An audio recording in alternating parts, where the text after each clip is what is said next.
Hello Libra, welcome to your May forecast. The month starts out just for the first few days with Mercury still retrograde. So this may mean that certain communications may be a little bit slow.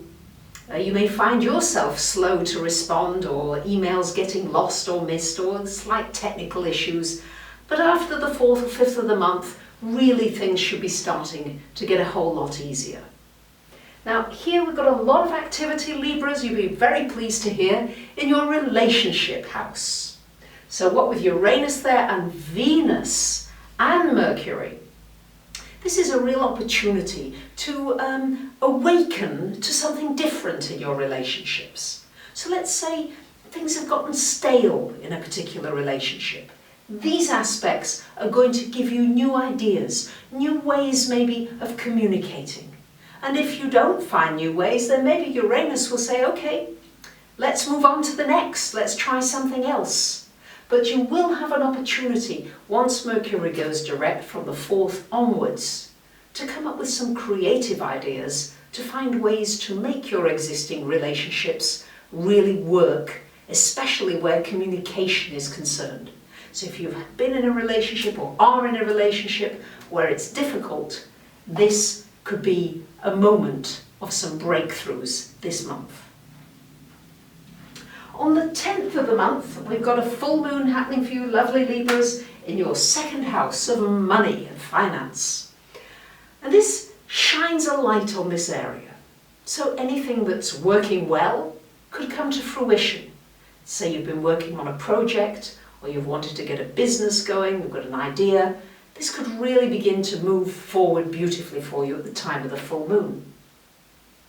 On the other hand, if you've been having issues with money and there's different problems, well, the full moon will shine a light on those things for you and give you an opportunity to make some changes. Always with a full moon, it's time for change. And often my feeling is that the reason there are so many murders and accidents and all kinds of things at the time of the full moon is often because there is a resistance to the change, and that's where we smash up against something. So try not to resist whatever it is that you need to change as far as maybe your spending habits are concerned, your saving, what you do with money, how you see money, all those things. On the 17th of the month, we've got Mercury coming into your 8th house, joining the Sun there. This is shining a light on anything to do with joint finances. You might get into a partnership with somebody. It's shining a light on anything to do with your banking, your mortgage, anything to do with finances. It's time really this month, lovely Libras, to get it sorted out. It really is, and these aspects are really helping you. Sun, Mercury in the 8th, wonderful time really for researching anything, doing anything in the metaphysical field, anything to do with astrology, tarot, numerology, ETs, whatever it is that takes you onto a more cosmic level.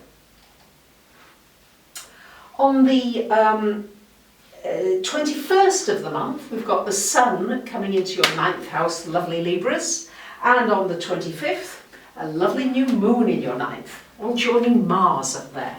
Wonderful opportunity for planning a trip, going away. Also, it could be something new happening as far as a legal situation is concerned, a breakthrough there.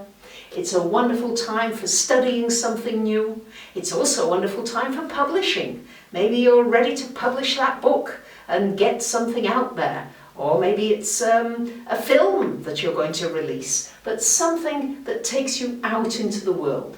I do think your spiritual life is going to come under some focus this month, a real connecting with the sort of the higher forces. You'll have some real opportunities to do that, Libras, and I think it's going to be really exciting for you, especially because Jupiter's in your sign. You've got a real opportunity to widen your knowledge, to widen your perspective, so that you're not just looking maybe at my job, my work, my relationships and going down a narrow porthole, but you're opening up to something wider and bigger. And as you do that and you open yourself up to more, then those other things in your life somehow magically just sort themselves out without you needing to somehow micromanage everything. So do remember to take a few more risks with Jupiter in your sign until October the 10th. If it feels like it's a little bit scary and you're excited as well, just do it. You'll grow through the experience and you'll feel bigger and better from it.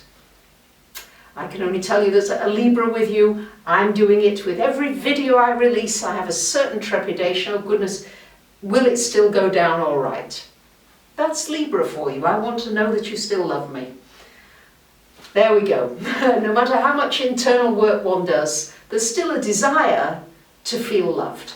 And that, of course, is really the epitome of what Libra is about. And Jupiter in your sign this year is going to be all around still people loving one another.